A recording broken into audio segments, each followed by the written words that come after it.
I'm going to make this video a really quick one, but I just want to comment on some things that could be done better to help with the patient, doctors, the waste of money. I'm always hearing we don't have enough money, but yet all the employees are bringing winter sweaters in August when it's 90 degrees outside because you guys have it down to 40 degrees in your office running too much air conditioning. And your patients aren't aware, they don't have a chance to go bring a winter jacket into work like these people who work there. This happened to me twice in Lowell, and I've seen it 3 times up in here in New Hampshire. Offices every summer when it gets hot out, they decide to blast the air conditioning, but to a point where all the people that work in the office start bringing in winter jackets and winter sweaters. In August, I do not want to see the nurse wearing a winter jacket. I do not want to see that in August. I do not want to walk into Goodwin and see all the staff wearing fleeces up to the neck, and then I am shaking to the ground because I didn't know it was a winter wonderland at the doctor's office. But this has happened at several places I've been to. Now, Walmart, this is not the case. Yes, they're pretty chilly in Walmart, but not enough for a winter sweater.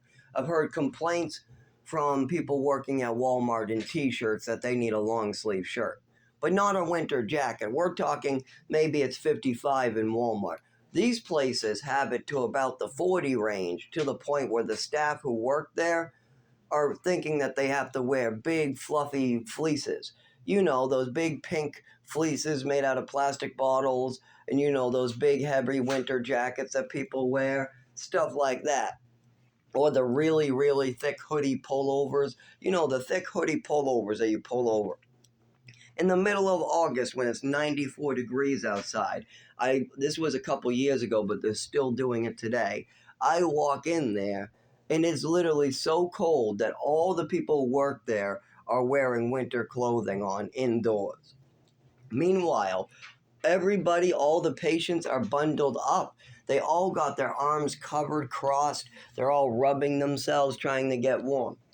Well, why is this just this one doctor's office? No, we had the same problem where I worked. It became so cold, I was getting complaints from customers. And then it broke down and it became 90 degrees and I was getting complaints it's too hot. Well, maybe it's breaking down because you're overrunning the things. You can put it on a timer or you can set it so you don't have it an icicle in there and you don't have ice building up in the machine. But these places, they just run the electricity like it's going out of style. They all do. And then they complain about the bills. Meanwhile, billing the shit out of defenseless people that have no attorneys or no ways to fight back. I've seen this double billing many times before. If you're homeless or low income, you've probably seen this before. You make an appointment, you go in, and then they tell you, we can't see you, oh, he didn't show up, he's on vacation, something. And then you walk out of there and find out they still billed your insurance even though you showed up. What's really going on there that I've seen this happen many times? Let's say the doctor has somebody like me where they don't know if he's some lying kid or if he's really a hurt kid, but they do know he's low income, poor, and defenseless. Well, a lot of these doctors will do this little thing called a double bill. What they do is they book Joey. Joey has a 2 o'clock on Tuesday. Zach is trying to get in, but they don't want to see Zach, but they want to bill Zach anyways. So they put Zach on a 2 o'clock on Tuesday. Now, Zach calls on Tuesday to confirm his appointment. He shows up for his appointment, but he finds out that he's not allowed to do his appointment because the doctor's in with Joey till 3. So then they ask, well, am I getting seen or not? Then the doctor's office says, nope, sorry, the doctor's not in, he's not available, whatever, and you go home without your appointment. Then you go and call your insurance company, and your insurance company says you were charged for an appointment today that you missed. You say, I didn't miss it. I was sitting right in the chair at the doctor's office. Why are they saying I missed it? Because it's a double bill. You have to cancel an appointment within 24 hours of your appointment or they bill you anyways. So they double book and then they put you as a no-show. You show up to your appointment, but then they tell your insurance company that you didn't show up and they bill you for that same day. I've seen this several times. They do it all the time to get double money. They do it a lot of the time. They'll tell you, oh, there was a mistake, we'll just book you some other day. You don't think much of it because your insurance company usually will not call you when there's just some no-show bill. But if you call your insurance company and you get the days of your no-shows and you showed up on one of those days, or if you know this is about to happen, then you should call your insurance company. But they complain about not having enough money. Meanwhile, getting money for double billing, getting money from defenseless poor people, overbilling state insurance, billing bunches, and they've made laws. Since the 1990s, it's now illegal for an orphanage not to have a psychiatrist that prescribes pills on call. Yes, it's mandatory for an orphanage to hand over much of their budget just for a guy who prescribes pills. Yes, these kids need psych pills so badly that they're taking over all their regular budget for health care. So these children can go without any health care with their epilepsy, but they can get all the Ritalin they want. Yeah, we got epileptics not getting help, meanwhile getting all the help for these imaginary made-up illnesses that these doctors want to bring in. Like the kid is hyper, well, he's ADHD. Oh, he's sad because he broke up with his girlfriend and we got him on downers. Well, now he's bipolar.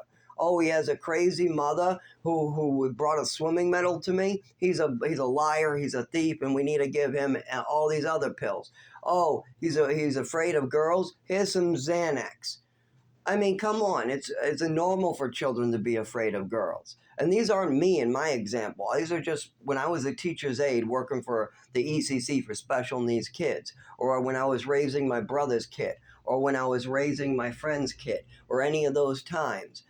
I saw plenty of normal activities, like my nephew brought my lighter to school, or my friend's kid ended up having two different colored eyes, and another kid made fun of her for it. Just things like that all over the place happen. And it's up to us as adults to lead this next generation in the right direction. But instead, we are doing stupid things like complaining about bills and then running air conditioners to the point that the staff have to bring in winter clothing in August when it's 93 degrees out, and then all the people that come to your office are frozen. They didn't get a warning letter that they were going to be walking into a winter wonderland. We got stuff like that all up and down the chain. Then you got people like me suffering of seizures, falls, the lack of ability to use my legs. Have you ever been doing something and lost the ability to speak and use your legs for hours on end? Because if you have, you know my pain. This has happened to me several times during fights, in the cold, during flashing lights. Usually when a seizure or the epilepsy is about to throw me to the ground and cause me to become a bloody mess on the floor. And then I wake up from my seizure at the hospital or whatever. I get this very bad muscle spasms where I just start shaking and I can't move my legs, I can't move my arms, I just get stuck there. And then all of a sudden, all my muscles lock up and I go flying, and then I go unconscious. And I go unconscious in the air. I don't actually go unconscious from the hit, even though I do eventually fall, not on my head, I just fall. But then I end up just getting cut up, my neck, head, sides, feet, whatever. And they're all different. I mean, I've had these going back to age 7. So there's good examples and bad examples. There's like a good example in Lowell, except for I was on gabapentin, one prescription. So that's kind of, I like to be off all prescriptions for that. But I was on Seroquel at nighttime. I was on I knew that was a bad idea. That Seroquel, that was making me worse as well, while the gabapentin was making me better. And I took a little too much the day before because symptoms were getting worse. And now this day I had a little too little. So that was a stupid 20-year-old decision, and I had a seizure. But with multiple witnesses, and they put me through the brain scan and identified it as a seizure. But we've had many witnesses see these seizures, and they tell me these are very clearly seizures. They are very clearly seizures. So I know that for sure, at least. And I know that this is a neurological disorder, and we know that it's very close to epilepsy because epilepsy medication does wonders. Anytime I've ever taken a medication for epilepsy or seizures, it's done wonders for me. Like Triliptal has done wonders for me. And anytime I have a seizure and I can't move my legs, if I take 2 milligrams of Ativan or 1 milligram of Ativan, I see improvement no matter the dose. So there's bunches of other epilepsy medications that I'm absolutely sure can help me too.